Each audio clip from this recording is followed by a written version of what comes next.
mezar olacak. Direniş bitmez mutluğa.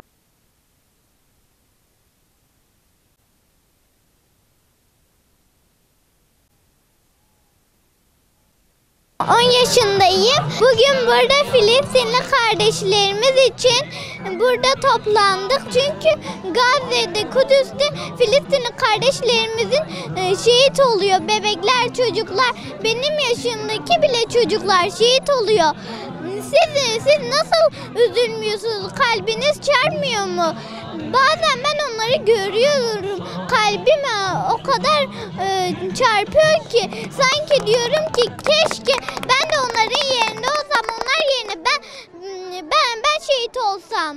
Siirt'ten sesleniyorum. Lütfen bu savaşa dur deyin. Filistinli kardeşlerimizin şehit olmasını engellemek için dur deyin bu savaşa.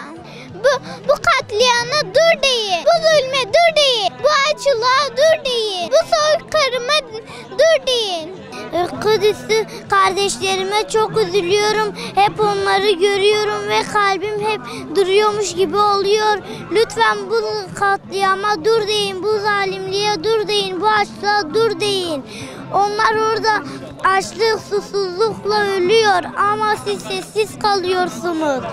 İşte bu yüzden onlar hep kaybedecek gibi oluyor ama ben eminim onlar kazanacak.